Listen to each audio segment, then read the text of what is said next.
Student learner YouTube চ্যানেলে তোমাদের সকলকে স্বাগত জানাই। আজ আমাদের আলোচ্য বিষয় তৃতীয় শ্রেণীর বাংলা বিষয়ের সেকেন্ড সামারেটিভ এক্সাম অর্থাৎ দ্বিতীয় পর্যায়ক্রমিক মূল্যায়নের একটা উত্তর সহ নমুনা প্রশ্নপত্র নিয়ে। ফুল মার্কস তোমাদের থাকবে 20, সময় থাকবে 40 মিনিট। প্রশ্নপত্রটা তোমাদের সেট নাম্বার 4। সরাসরি স্ক্রিনে তোমরা উত্তর সহ নমুনা প্রশ্নপত্রটা দেখতে পাচ্ছ। 1. সঠিক উত্তরটি নির্বাচন করো। 1 × 4 = 4। ক.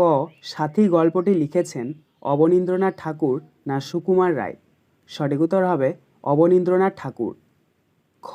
নৌকার মালিকের নাম আশু, মধু না শ্যাম? সঠিক উত্তর হবে মধু। গ. তারা দুটিতে মিছিমিছি কত কি হাঁকাহাঁকি না বকাবকি করে? সঠিক উত্তর হবে বকাবকি। ঘ.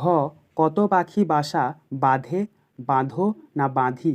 সঠিক উত্তর হবে বাঁধে। 2. একটি বাক্যে উত্তর দাও। 1 × 4 = 4। ক. পর্যটন কবিতাটির কবির নাম কি? উত্তর নীরেন্দ্রনাথ চক্রবর্তী। খ. বাবুই গিন্নি কি উপহার দিয়েছিল? উত্তর জুঁই ফুলের রুমাল বুনে দিয়েছিল। গ. লেখকের অভিযানের গন্তব্যস্থল কোথায় ছিল? উত্তর আন্দামান। ঘ. কে সোনার নাম রেখেছিল নদীমাতৃকা? উত্তর সংস্কৃতের দিদিমণি। 3. নিচের প্রশ্নগুলির উত্তর দাও। 2 × 4 = 8। ক. লেখকের প্রিয় 3টি নদী কি কি? এখানে তার প্রিয় ঘাটটির কথাও রয়েছে। ঘাটটির নাম কি? উত্তর লেখকের প্রিয় 3টি নদী হল দামোদর, ইচ্ছামতি, রূপনারায়ণ। ঘাটটির নাম খাদিনান। খ. কার চারধারে চিড়িয়াখানা গড়ে উঠেছে? ওখানকার সবচেয়ে দর্শনীয় বস্তু কী ছিল? উত্তর ডিঙি নৌকা আংড়ের চারধারে চিড়িয়াখানা গড়ে উঠেছে। নানা রঙের মাছেরাই ছিল ওখানকার সবচেয়ে দর্শনীয় বস্তু। গ. তখন পৃথিবী কেমন ছিল? গাছেরা আমাদের কি কি উপকার করে? উত্তর অনেক বছর আগে পৃথিবীতে গাছেরা যখন চলাফেরা করতে পারত তখন কোনো যানবাহন ছিল না। মানুষ গাছ পরস্পর একে অপরকে উপকারী সাথী বলে মনে করত। গাছেরা নিঃস্বার্থভাবে মানুষের অনেক উপকার করে, যেমন মানুষকে ফুল, ফল উপহার দেয়, মানুষের শ্বাস প্রশ্বাসের জন্য অক্সিজেন যোগান দেয় নিয়মিত, মানুষকে রোদ বৃষ্টি থেকে বাঁচায়, নদীর পাড়ে ভাঙন হতে দেয় না ইত্যাদি। ঘ. নদী কবিতাটি কে লিখেছেন? কবি নদীকে কেমনভাবে চলতে দেখলে তার সাথে জীবনভর যেতেন? উত্তর নদী কবিতাটি লিখেছেন শক্তি চট্টোপাধ্যায়। নদী যদি এঁকে বেঁকে না চলে সোজা পথে প্রবাহিত হতো তাহলে কবিও নদীর সঙ্গে সারা জীবন পাড়ি দিতেন। 4. অর্থ লেখো যে কোনো দুটি। 1/2 × 2 = 1। ক. ডগমগ। ডগমগ শব্দটির অর্থ হচ্ছে আপ্লুত। খ. পারিজাত। পারিজাত শব্দটির অর্থ হচ্ছে কাল্পনিক ফুল। গ. আধি। আধি শব্দটির অর্থ হচ্ছে ধূলিঝড়। ঘ.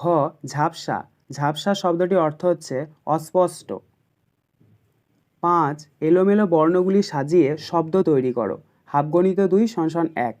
দেখো এখানে তোমাদেরকে কতগুলো এলোমেলো বর্ণ দিয়ে দেওয়া হয়েছে, সেগুলোকে তোমাদেরকে সঠিকভাবে সাজিয়ে অর্থপূর্ণ শব্দ তৈরি করতে হবে। প্রথমে রয়েছে ক, দয়াকার, ক্ষয়ে চন্দ্রবিন্দু ওকার, কয়াকার, চয়াকার। এই বর্ণগুলিকে যদি আমরা সঠিকভাবে সাজাই তাহলে পাবো কাদা খোঁচা। খ, পয়াকার, তয়েকার, র, দন্তে নয়ে তয়। এই বর্ণগুলিকে যদি আমরা সঠিকভাবে সাজাই তাহলে পাবো তেপান্তর। 6. সঠিক বানানটির তলায় দাগ দাও যে কোনো দুটি। 1/2 × 2 = 1। ক, দেখো এখানে অভিযান শব্দটির বিভিন্ন রকমের বানান দিয়ে দেওয়া হয়েছে। এখানে সঠিক উত্তরটা হবে অভয়হস্যই জয়াকার দন্ত ন অভিযান। তাই আমরা এই শব্দটির নিচে দাগ দেবো। খ, কৃষ্ণচূড়া। এখানে কৃষ্ণচূড়া বানানটির অনেকগুলি বানান দিয়েছে, তো এখানে সঠিক উত্তর হবে কয়েরি মূর্ধন্য শয়ে মূর্ধন্য নয় কৃষ্ণ, চয়ে দীর্ঘ ডাইবিন ডয়াকার চূড়া। তার নিচে আমরা দাগ দিয়ে দেবো। গ, এখানে পৃথিবী শব্দটির বিভিন্ন রকম বানান দেওয়া রয়েছে। এখানে সঠিক পৃথিবী বানানটা হচ্ছে পয়েরি থয়হস্যই বয়ে দীর্ঘই পৃথিবী। তার নিচে আমরা দাগ দেবো। ঘ, এখানে খরগোশ বানানের বিভিন্ন রকম বানান দেওয়া হয়েছে। এখানে সঠিক খরগোশ বানানটি হচ্ছে খ, র, গয়কার তালবেশ খরগোশ। তার নিচে আমরা দাগ দেবো। 7. বহু বচনে পরিবর্তন করো যে কোনো দুটি। হাফ গণিত 2 = 1। ক বালক, বালক থেকে হবে বালকগুলি। খ আমি থেকে হবে আমরা। গ প্রজা, প্রজা থেকে হবে প্রজাগুলি।